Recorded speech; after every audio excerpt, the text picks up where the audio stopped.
Orang-orang di luar kekristenan sering bertanya, apakah keistimewaan Yesus?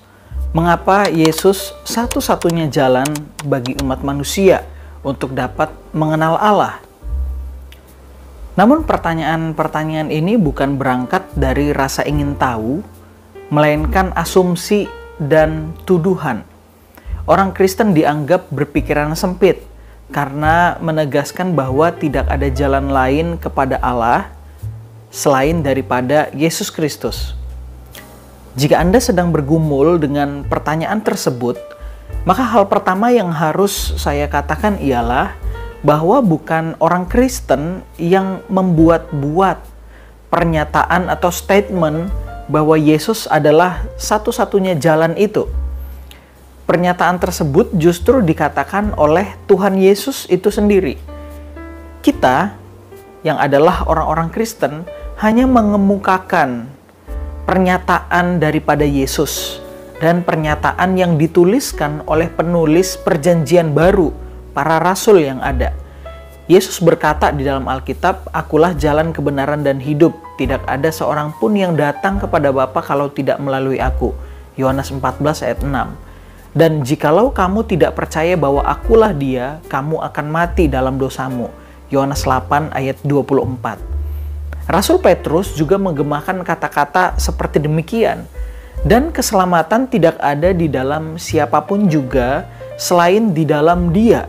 Sebab di bawah kolong langit ini tidak ada nama lain yang diberikan kepada manusia yang olehnya kita dapat diselamatkan. Kisah Rasul 4 ayat yang ke-12. Paulus setuju dan dia mengatakan, karena Allah itu Esa dan Esa pula dia yang menjadi pengantara antara Allah dan manusia, yaitu manusia Kristus Yesus. 1 Timotius 2 ayat yang ke-5. Jadi seluruh perjanjian baru bersatu untuk memberikan kesaksian bahwa tidak ada seorang pun yang dapat mengenal Allah kecuali melalui pribadi Yesus Kristus. Nah, untuk mengerti mengapa demikian, kita harus kembali kepada permulaan. Dikatakan bahwa Allah yang maha besar menciptakan langit dan bumi. Itu di Kejadian 1 ayat 1. Dan kemudian menciptakan manusia menurut gambarnya sendiri. Kejadian 1:26. Setelah ia selesai menciptakan segala sesuatu yang sungguh amat baik itu. Kejadian 1 ayat 31. Manusia, yakni laki-laki dan perempuan, ditempatkannya di dalam satu lingkungan yang sempurna dengan segala kebutuhan mereka yang terpenuhi. Mereka diberikan hanya sebuah larangan. Mereka tidak boleh makan dari buah pohon pengetahuan tentang yang baik dan yang jahat supaya mereka jangan mati. Kejadian 2 ayat yang ke-17. Namun sangat disayangkan, mereka makan buah itu. Kejadian 3. Dan akibatnya ialah kejatuhan dalam 4 hal yang berbeda.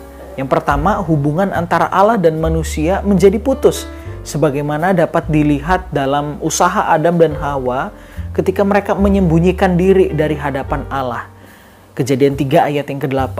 Yang kedua itu hubungan antara manusia dengan sesama manusia itu menjadi renggang, karena keduanya yaitu Adam dan Hawa, mereka saling membantah dan mencoba melemparkan kesalahan kepada orang lain.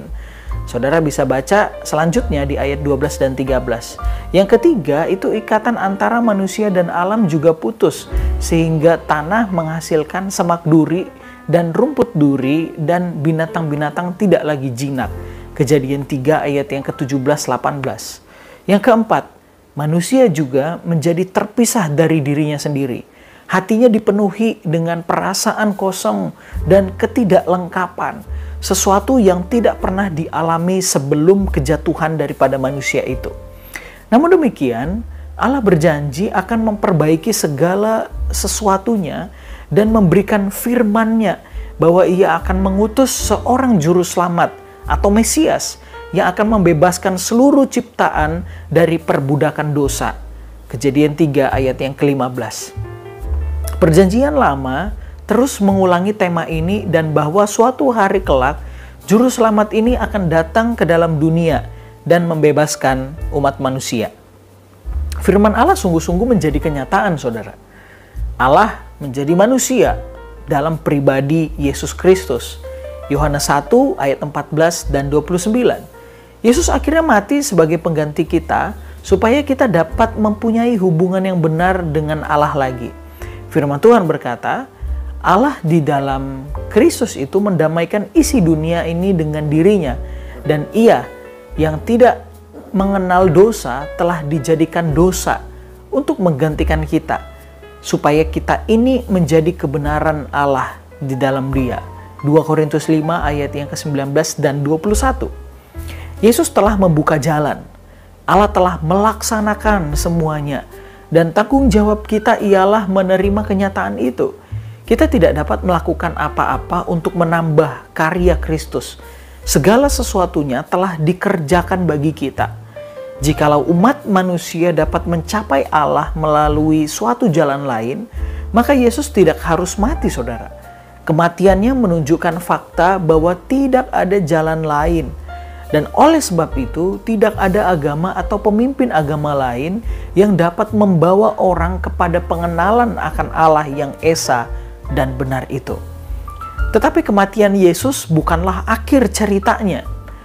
Mari kita menggambarkan mengapa kita jauh lebih suka memilih Yesus daripada para pemimpin agama lainnya. Seandainya sekelompok orang sedang berjalan kaki dalam sebuah hutan yang sangat lebat, nah pada waktu itu kita masuk lebih jauh ke dalam hutan dan tersesat.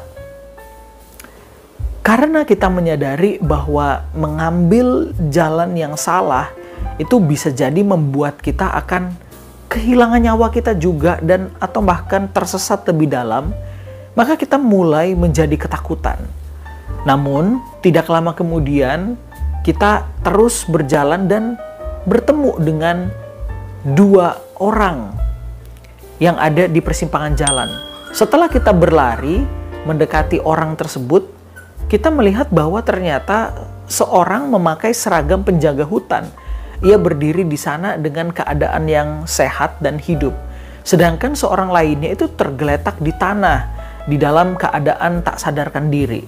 Sekarang yang mana di antara kedua orang ini yang akan kita tanyakan jalan keluar dari hutan tersebut?